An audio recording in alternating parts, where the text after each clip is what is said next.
Hello and welcome everybody to another episode of Books in Bytes. Today, we're going to be diving deep into Capitalism and Freedom by Milton Friedman. Yeah.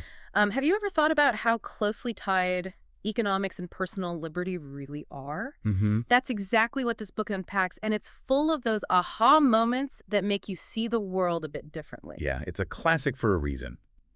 Friedman's arguments about free markets, the role of government, and what it truly means to be free continue to resonate today, even decades after the book was first published. So before we get into the nitty-gritty, can you give us a quick overview of the main themes Friedman tackles? Absolutely.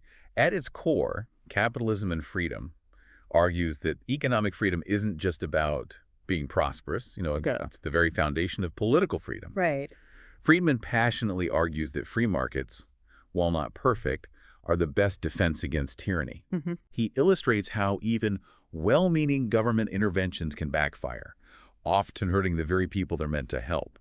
And he dives deep into specific examples, from education and housing to licensing and Social Security, to show how these principles play out in the real world. Okay, so he's not shying away from controversial topics. No. Let's dive into the book. Right from the beginning, Friedman lays out his definition of a free society, and it's all about individual responsibility. Right. He says a truly free society is one where citizens see the government as a tool they can utilize, not some kind of overruling power they have to blindly obey. And it's interesting because he uses the word liberalism in its original sense, focusing on individual liberty as the core principle. Yeah. This really sets the stage for how he builds his arguments throughout the book. He doesn't waste any time tackling this idea that economics and politics operate in separate boxes, does he? Not at all. He calls that idea a delusion, actually. Friedman argues that economic and political freedom are totally intertwined. He sees economic freedom meaning the ability to make choices about how we earn, spend, and invest our money, not only as a good thing in itself, but also as absolutely essential for a free society. And he uses some pretty vivid examples to illustrate this. I love the one about exchange controls. Those rules some countries have that limit how much money people can take out of the country when they travel. Yes, it's such a good example because it seems like a minor economic policy on the surface. But Friedman compares it to something like outright travel restrictions imposed by a government. It really drives home the point that controlling people's economic activities can be a way of limiting their freedom more broadly. And he doesn't stop there. He Right. brings up the Amish farmers who resisted mandatory Social Security. That example always makes me think about how deeply personal economic freedom can be for people. These farmers saw compulsory Social Security as a violation of their values and their personal liberty. They were willing to fight for their right to opt out. It's a great illustration of the fact that economic freedom isn't just some abstract concept. It has real-world implications for people's lives and their deeply held beliefs. And then there's that fascinating historical example he uses about post-World War II Britain. You mean the control of engagements orders? Yes. Tell us about those. So, in post-war Britain, the Labour government, despite having some serious reservations, enacted these orders that essentially gave the government the power to tell people what jobs they had to take. Wow, that's a huge level of government control. It was, and it caused a lot of controversy. People saw it as a major infringement on their personal liberty. It sounds like it. Did it work? No, not at all. It clashed so strongly with the idea of individual freedom that it was barely enforced and was quickly repealed. This real-world example really shows how economic planning can backfire when it conflicts with deeply held values about liberty. And it shows that sometimes these clashes can even force a complete policy reversal. It really makes you think twice about assuming that any economic system can just be plopped down within any political system, right? Exactly. It highlights how interconnected they really are. So Friedman has established this link between economic and political freedom, and then he dives into how a free market can actually protect those freedoms. I found this part so interesting. It is a fascinating argument. He says that a genuinely free market actually allows space for dissent, even when that dissent is directed at the very foundation of the market itself. That seems kind of counterintuitive at first. It does. But think about it this way. He uses the example of someone advocating for socialism within a capitalist system. In a truly free market, they would be free to express those views, even if they challenge the status quo. Okay, I see where you're going with this. He's contrasting that with what would happen if someone tried to advocate for capitalism in a socialist society. Exactly. Friedman asks, how could a society where the state controls all the resources and means of production genuinely allow for the free advocacy of a system that challenges that control? It makes you think about all those historical examples of suppressed dissent. Like, what if Winston Churchill had been denied access to British radio because his views were seen as too controversial? That's exactly the point Friedman's making, right? He actually brings up that very example. He also talks about the Hollywood blacklist, which, ironically, was eventually weakened not by government decree, but by market forces. Right. When studios realized they needed talented writers, regardless of their political leanings, they found ways to hire blacklisted writers, often under assumed names. It just goes to show you that the market has a way of resisting attempts at ideological control, sometimes in surprising ways. This is where it gets really interesting, right? He's not advocating for complete anarchy. He does acknowledge that there's a role for government, even in a free society. But where does he draw that line? He's very specific about the legitimate functions of government. Things like maintaining law and order, enforcing contracts, protecting property rights, and ensuring a stable monetary framework. These are all things he sees as essential for a free market to function properly. But then he gets into his critiques of government intervention, especially when it goes beyond these core functions. And this is where his skepticism about government overreach really comes out, right? Absolutely. Friedman acknowledges the arguments for government action, like addressing those neighborhood effects, where the actions of one person can negatively impact others. He also talks about paternalism, right? That idea that the government always knows best and needs to protect people from themselves. Exactly. But he doesn't just accept those arguments at face value, he challenges them, suggesting they are often used to justify excessive government intervention. And this is where he really starts digging into specific examples, right? Didn't he talk about public housing? He did. He points to public housing programs that, while well-intentioned, often lead to more problems. Instead of improving living conditions, these programs can sometimes result in more crowded housing, displacement of residents because they demolish more housing than they build, and even a concentration of what he called problem families in certain areas. That's a really good point. Yeah. It's so easy to focus on the good intentions behind a policy and forget to look at the potential downsides. And Friedman was all about looking at those unintended consequences. He also takes on minimum wage laws, arguing that they can actually end up hurting the very people they're supposed to help Right. by contributing to unemployment. He really doesn't shy away from challenging conventional wisdom, does he? What about farm subsidies? Right. I've always heard those are designed to help struggling farmers. Friedman tackles that one too. He argues that farm price supports often benefit wealthier farmers more than those who are truly struggling. He points out that a significant chunk of that money ends up going to storage costs and administrative overhead instead of directly helping farmers in need. That's a great example of how a policy can sound good in theory, but not actually work out that way in practice. And he even takes on Social Security. Right. I mean, that's like questioning apple pie in baseball, isn't it? He certainly doesn't shy away from a challenge. He questions this assumption that Social Security is truly self-financing.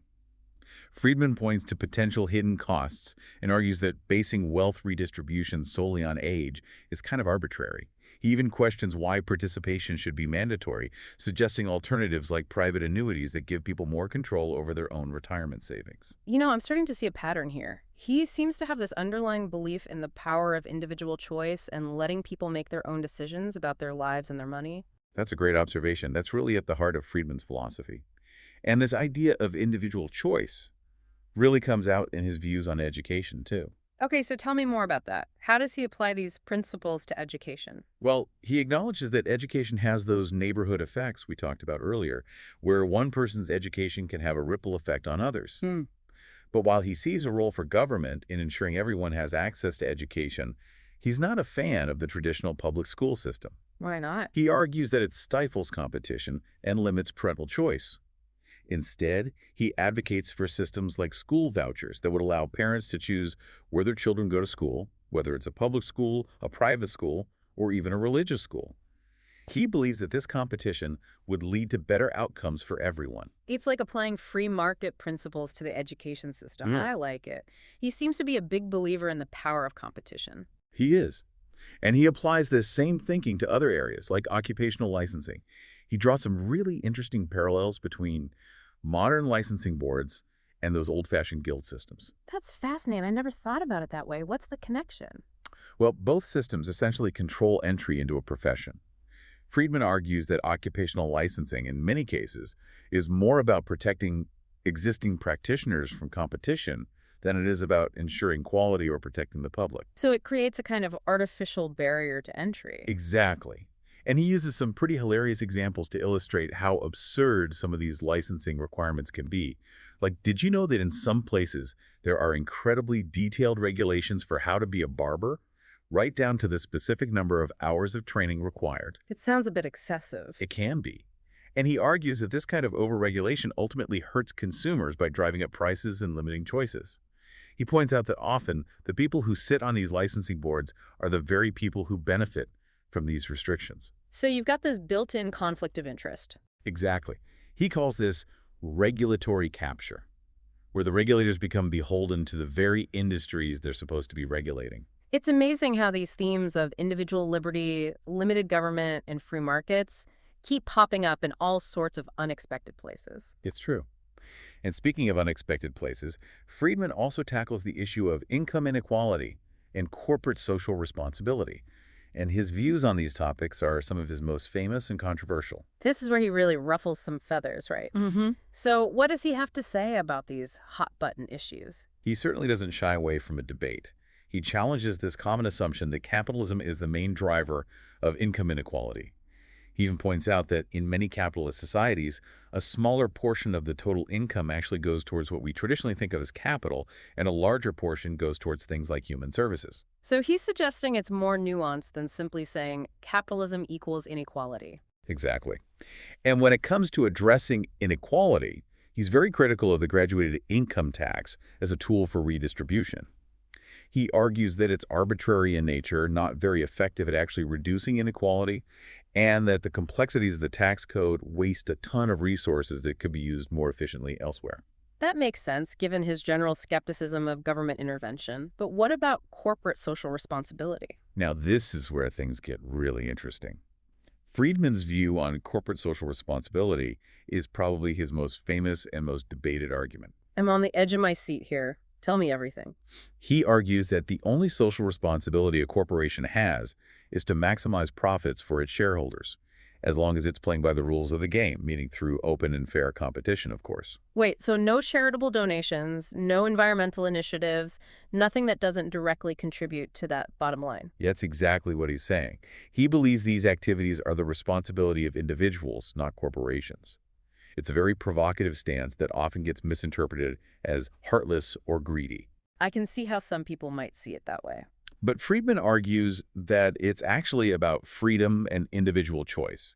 He believes that individuals should decide how their money is spent, not corporations. So it's all tied back to those core principles of individual liberty and limited government. Exactly. It all comes full circle. It's definitely a perspective that makes you think differently about the role of businesses in society.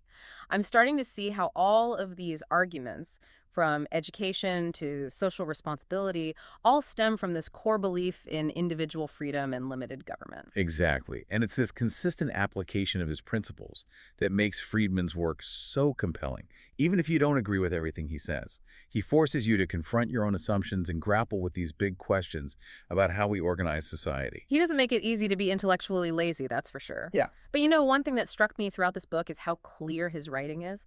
He's dealing with some pretty complex economic ideas, but he manages to make them understandable and relatable, even for someone like me who's not an economist.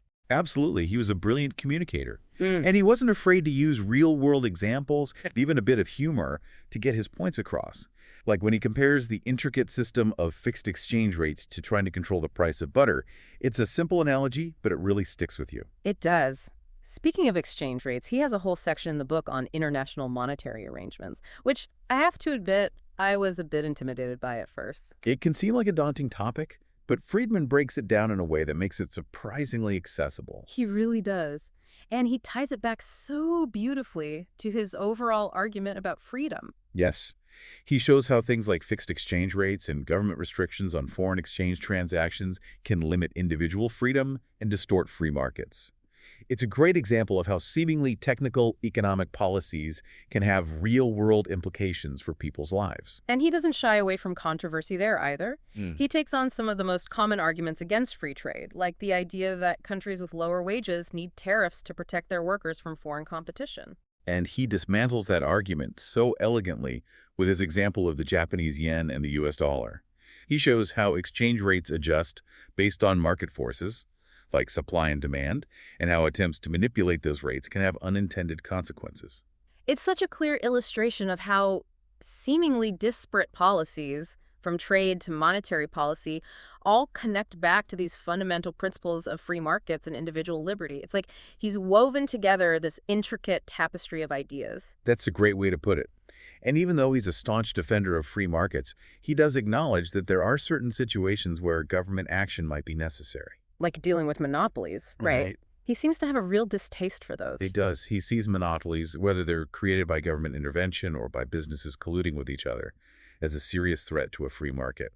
He argues that monopolies stifle competition, distort prices, and ultimately harm consumers. He actually proposes some pretty radical solutions for dealing with monopolies, doesn't he? He does. He talks about things like abolishing occupational licensing in most cases, which he sees as a form of government-sanctioned monopoly. And he suggests simplifying the tax code to reduce the incentive for companies to hoard profits instead of distributing them to shareholders. It all comes back to his belief in the power of competition to drive innovation and efficiency. It's fascinating to see how his mind works. It's like every argument, every example leads back to these core principles that he holds so dear. It's true. You really get a sense of the man behind the ideas when you read Capitalism and Freedom. And even though the book was written decades ago, it still feels so relevant today. It's a testament to the power of his ideas that they continue to spark debate and challenge conventional thinking. Absolutely. It's a book that everyone should read, whether they agree with Friedman or not. It forces you to think critically about the role of government in our lives, the nature of freedom, and the potential of free markets. It's been such an eye-opening journey diving deep into capitalism and freedom with you. I feel like I have a much deeper understanding of Friedman's arguments and the lasting impact of his work. It's been my pleasure. It's always a treat to talk about ideas that continue to resonate and challenge us, even after all these years. Absolutely. And for our listeners, if you're intrigued by what you've heard today, I encourage you to pick up a copy of Capitalism and Freedom and dive in yourself. You might be surprised by what you discover. I second that. It's a book that will stay with you long after you finish reading it. And on that note, until next time, keep those pages turning.